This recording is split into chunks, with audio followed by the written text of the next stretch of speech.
வணக்கம். இன்னைக்கு நம்ம புயலுக்கு எப்படி பெயரிடுறாங்க அப்படின்னு பார்க்க போறோம். இந்திய பெருங்கடல்ல ஏற்படுற புயல்னால தமிழகத்துல மழை இருந்துகிட்டே தான் இருக்கு. ரீசெண்டா இருக்கிற புயல் நேம் கூட மோந்தா. இந்த மோந்தான்ற பேரு யார் சஜஸ்ட் பண்ணது, எப்படி புயலுக்கு பெயரிடுற முறையை ஸ்டார்ட் பண்ணாங்க அப்படின்றத பார்க்க போறோம். அதுக்கு முன்னாடி வேர்ல்டு மெட்ராலஜிக்கல் ஆர்கனைசேஷன் அப்படின்னு சொல்லப்படுற உலக வானிலையியல் அமைப்பை பற்றி தெரிஞ்சுக்கணும். இது யுனைடெட் நேஷனோட ஒரு சிறப்பு நிறுவனம். இதை எப்போ ஸ்டார்ட் பண்ணாங்க அப்படின்னா 1950 ஸ்டார்ட் பண்ணாங்க. இதை ஸ்டார்ட் பண்ணதுலேருந்தேவும் இந்தியா மெம்பராக தான் இருக்குது. மொத்தமாக இந்தியாவோட சேர்ந்து 193 நாடுகள் உறுப்பினராக இந்த வேர்ல்டு மெட்ராலஜிக்கல் ஆர்கனைசேஷனில் இருக்கிறாங்க.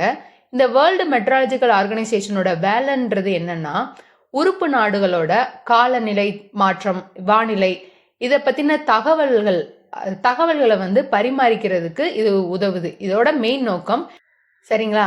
அந்த வகையில் இந்த ஆர்கனைசேஷனில் இருக்கிற மெம்பர் கண்ட்ரிஸ்லாம் சேர்ந்து ஒரு குரூப்பாக ஃபார்ம் பண்ணி அவங்க சைக்ளோனுக்கு நேம் வைக்கிறாங்க. இது அந்தந்த ரீஜியனில் உள்ள மெம்பர்ஸ் குரூப்பாக ஃபார்ம் பண்ணி வைக்கிறாங்க. மொத்தமாக வேர்ல்டு வைடாக 6 ரீஜனல் மெட்ராலஜிக்கல் சென்டர்ஸ் இருக்குது. ஸோ இந்தியாவை பொறுத்த வரைக்கும் டெல்லியில் ஒரு ரீஜனல் மெட்ராலஜிக்கல் சென்டர் இருக்குது. இனிஷியலாக இதை ஸ்டார்ட் பண்ணுறப்போ 8 மெம்பர் கண்ட்ரிஸ் இருந்தாங்க. சரிங்களா?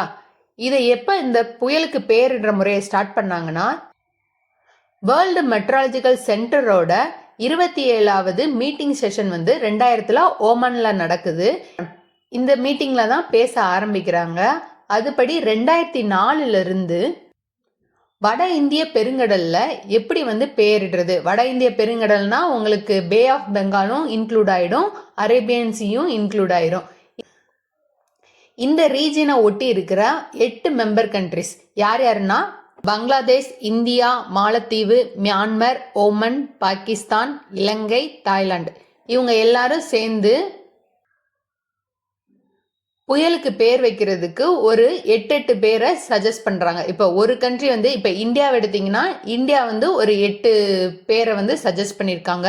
அதுபடி மொத்தமாக 8 நாடுகளும் 8 பேரை சஜஸ்ட் பண்ணி மொத்தமாக 64 நேம் கொடுத்துருந்துருப்பாங்க. அதுபடி தான் 2004க்கு அப்புறம் புயலுக்கு பேர் வச்சாங்க. சரிங்களா? இந்த புயலுக்கு நேம் வைக்கிற லிஸ்ட் எல்லாம் முடிய போற தருணத்துல 2018 ஒரு மீட்டிங் நடக்குது. அதுல நார்த் இந்தியன் ஓஷன்ல ஏற்படுற புயலுக்கு பேர் வைக்கிறதுக்கு இன்னும் 5 மெம்பர் கண்ட்ரி ஜாயின் பண்றாங்க. அது யார் யாருன்னா, ஈரான், கத்தார், சவுதி அரேபியா, ஐக்கிய அரபு அமீரகம், ஏமன். இந்த 5 நாடுகளும் இப்ப சேர்ந்துக்கிறாங்க. அதனால ஒவ்வொரு கண்ட்ரியும் இப்போ மொத்தம் 13 கண்ட்ரி ஜாயின் பண்ணிட்டாங்களா. ஸோ ஒவ்வொரு கண்ட்ரியும் 13 நேமா சஜஸ்ட் பண்ணுறாங்க. இனிஷியலாக என்ன பார்த்தோம், 8 மெம்பர் கண்ட்ரிஸ் ஜாயின் பண்ணதுனால ஒவ்வொரு நாடும் 8 பேராக கொடுத்தாங்க. மொத்தம் 64 நேம் புயலுக்கு சஜஸ்ட் பண்ணாங்க. இப்போ மொத்தம் எத்தனை நாடுகள் சேர்ந்துருக்கு? 13 நாடுகள் சேர்ந்துருக்காங்க. ஒவ்வொரு கண்ட்ரியும் 13 நேமா கொடுக்குறாங்க. மொத்தமாக 169 நேம் இப்போ சஜஸ்ட் பண்ணியிருக்காங்க. இது எப்போல இருந்து அப்படின்னா 2020 நடைமுறைப்படுத்தியிருக்காங்க. இந்த லிஸ்ட்டை பாருங்க. இது நம்ம PIBல ரிலீஸ் பண்ணது தான். இதுதான் ரீசெண்டாக கொடுத்த 169 புயல் லிஸ்ட்டு. இதுக்கு முன்னாடி சக்தி புயலுக்கு யார் சஜஸ்ட் பண்ணாங்க நேம்? ஸ்ரீலங்கா. சரிங்களா? இது 2004 சஜஸ்ட் பண்ண நேம் லிஸ்ட்டு. மொத்தம் இதில் 64 நேம் சஜஸ்ட் பண்ணியிருப்பாங்க. அந்தந்த ரீஜியனில் ஓஷனில் ஏற்படுற புயலுக்கு பேர் வைக்கிறாங்க.